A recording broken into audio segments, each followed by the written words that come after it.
so efficient with his movements, and if anyone knows that offense, it's him. He directs it. Trigger in to Caravan. And now it's Reed in the post. Kick. Caravan off the rim.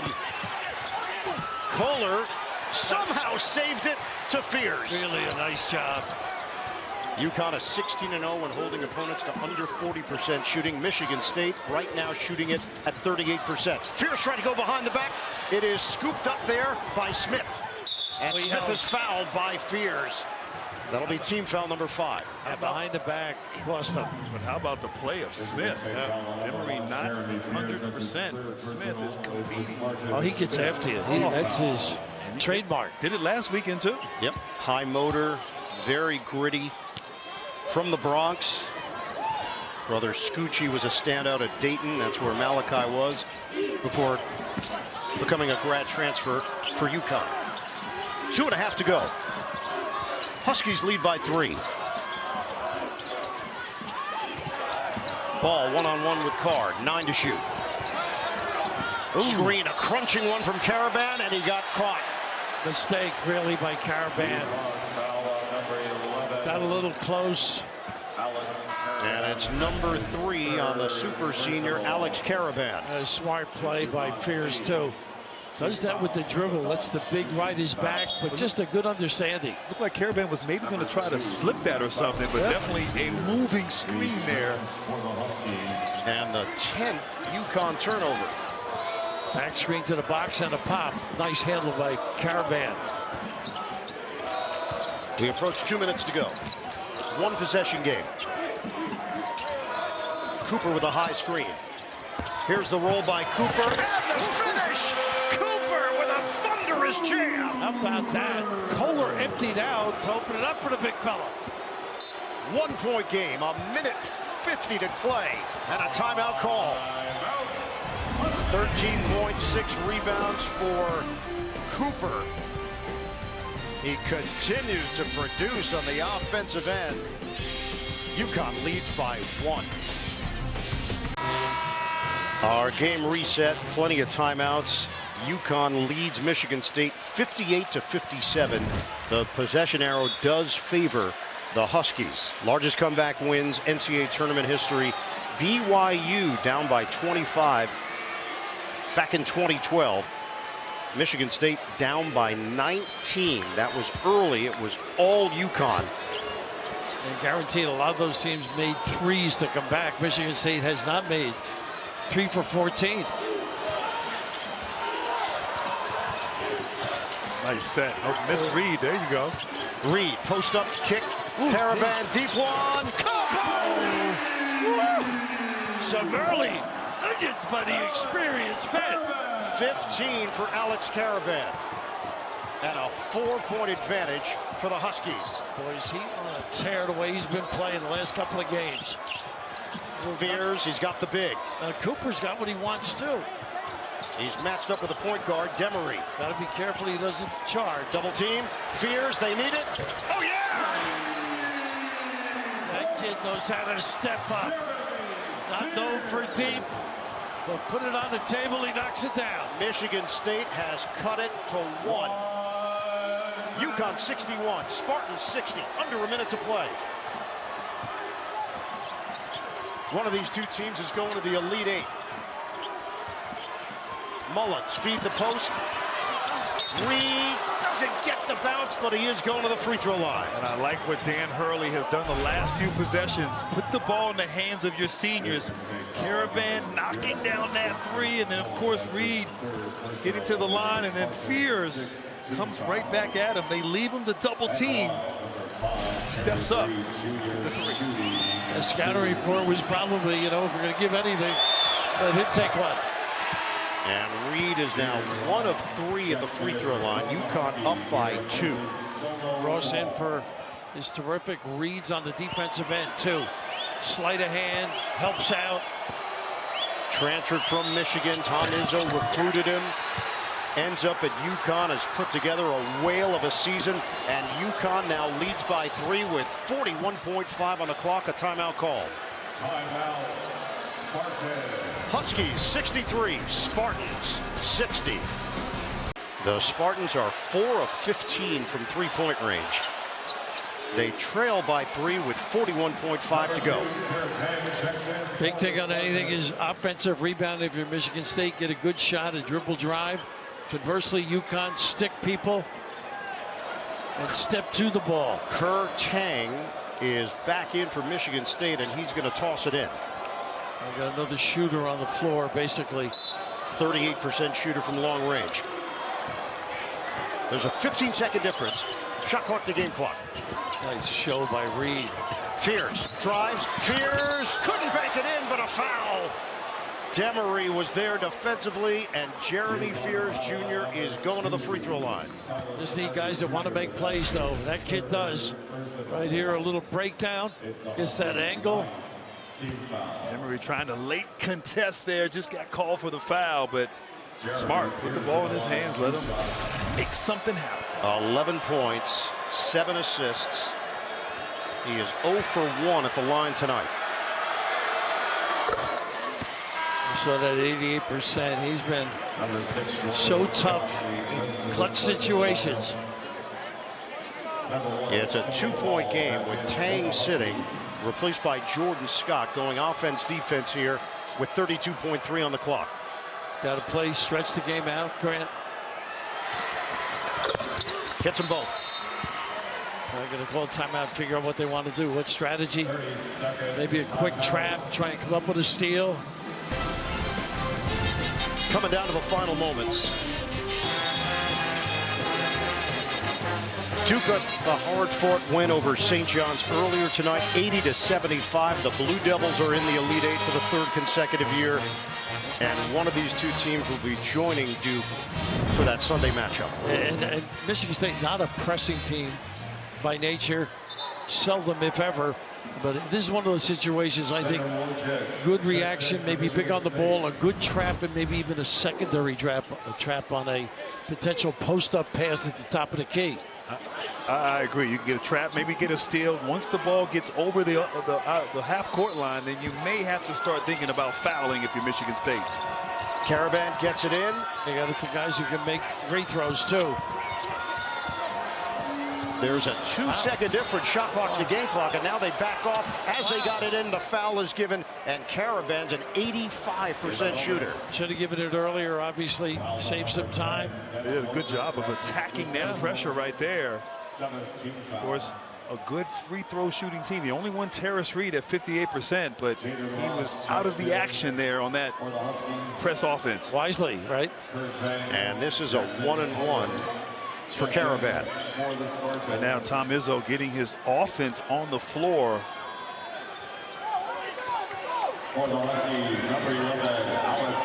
Caravan has not attempted a free throw tonight. UConn leads by 1. You know your job if you're Michigan State. Got to squeeze and rebound. It's a 2-point lead for the Huskies. Kind of fitting, Raph, that Caravan, as the senior, shooting these free throws. Step it up, too.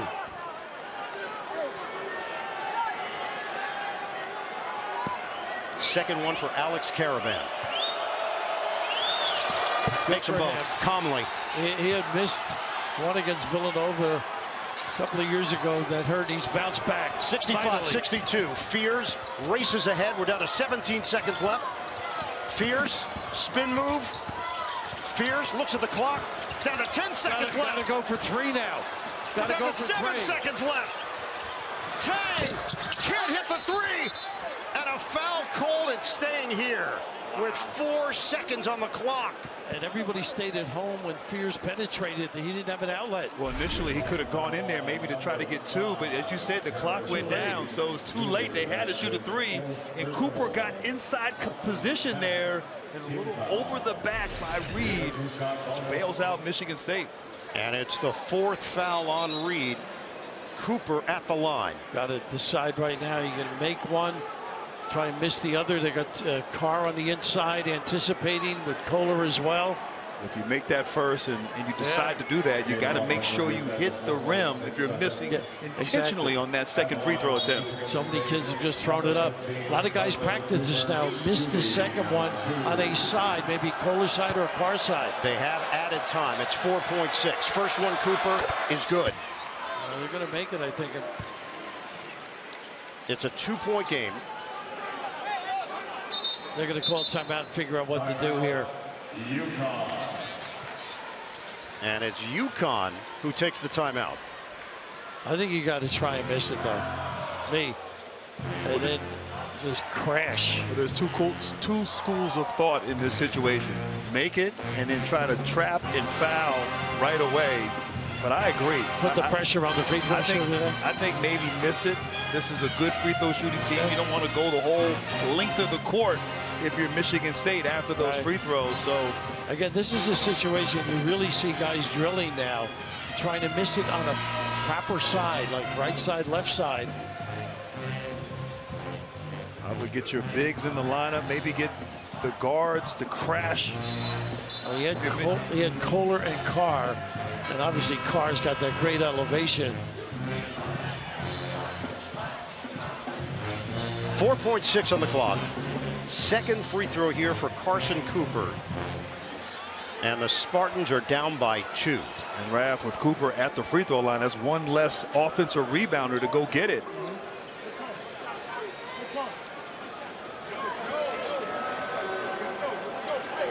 We'll see how Michigan State decides to play this. Second attempt, Cooper. And he missed it. It's rebounded by Reed, and a foul with 3.6. Wow, that was a perfect miss there for Cooper. If that's what he intended, it was. Good checkouts, too. Right across the lane. Reed rode Kohler out. Well prepared. That's the guy you want to foul if you're Michigan State. Terrace Reed Jr. only 58% from the free throw line. And he's 2 of 4 tonight. Plenty of ability to push it onto the floor with a guy like Fears. And this is a one-on-one situation with 4 seconds left. They looked at the clock. Terrace Reed Jr. at the line, shooting 1. Terrace Reed Jr.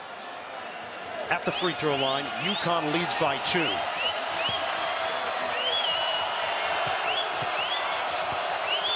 One-on-one. He makes it. Good for you. Love when kids can do this. Step up. And now a chance to make this a 2-possession game with 4 seconds on the clock.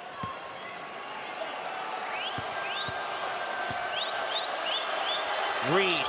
He's got it. How about that? UConn up by 4.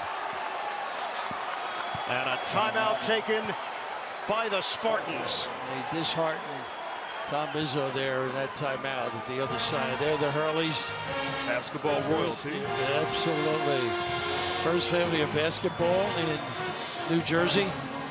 How about Danny talking about his mom doing drills with them when they were in grade school? Oh, wow. Because Bob was busy at work.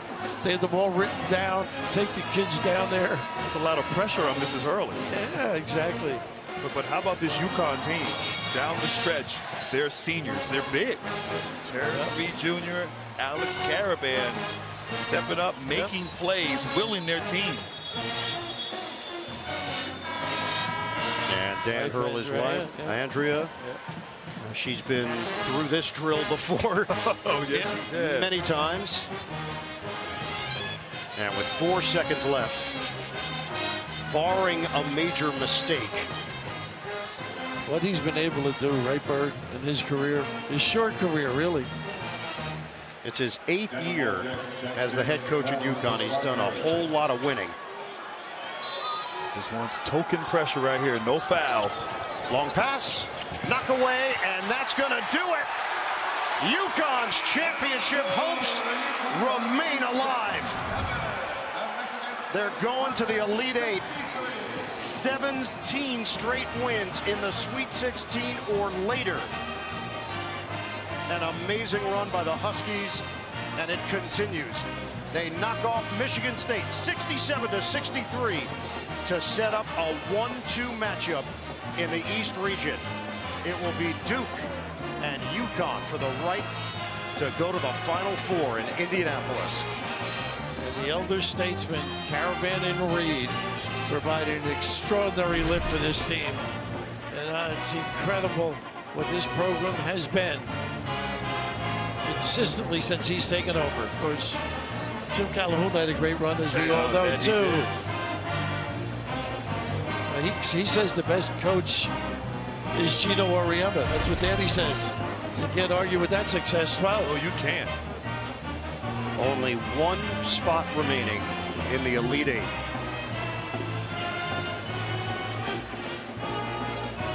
For Michigan State, they come up short. A fantastic season. They wrap up at 27-8. But not enough tonight against Dan Hurley and the UConn Huskies. they got better and better all year, these kids. They stuck together, found themselves in an amazing run at Michigan State. UConn started the season 22-1, and at that point everybody thought, hey, they might be the best team in the country or right up there. And then the roller coaster ride started. And that adversity mid-season, even late season, in a way, I think built some character, made them more connected. And they got off to a great start here tonight and a great finish from their seniors. Oh, yes. Send it over to Tracy. Well, thanks a lot. Congratulations, Coach. Let me start with you. You said the toughest team was going to win this one. How tough were your guys today? I mean, we were tough, and I don't think we were tougher. We might have just made a couple more shots. Obviously, had the cushion early, and it took a lot out of them to climb back into it. But I don't think you can have more respect for a program and a coach than we have for the Spartans and Tom Izzo. How about this guy and your senior leader, 17 points, another big game for him, what he does for you in this program? Yeah, I mean, it's hard to imagine he's underappreciated. Somebody that's done what he's done. He's been, the most decorated player the last 4 years in college basketball. Everyone should be talking about this man's greatness because he's all about winning, and he's just he's a beautiful guy, really. I mean, he's come such a long way. That swagger he's got. He's a little uncomfortable right now with that, but Coach, before I let you go and talk to Alex, let's just talk about Duke. Yeah. And you have that coming up on Sunday. Your early thoughts on them? Yeah, I mean, I've watched them a lot during the year, and they've been one of the gold standards in college basketball. John's done an excellent job. They've been the best team in the country the whole year. Now they look to be healthy, and it's exciting. UConn Duke again in a big NCAA tournament game. I've seen some of them firsthand with Bobby, and now I'm in one. Well, good luck. We'll see you on Sunday. And Alex, just for you. Let's go, Coach. As they were clawing back, especially in that second half, how much was it going through your mind of, I don't want my season, my career ending this way? I mean, that's the beauty of March Madness. There's the beauty side of it and the disappointing side of it. And, selfishly, I don't want my career to end. I love these guys so much. I love this team, and I really want to keep going with this group. And, I'm glad we stuck together against a really tough team. You get that chance. We'll see you Sunday against Duke. Good luck. Thank you so much. Now for Team Caravan, yet another win. He has been the winningest player in UConn basketball history.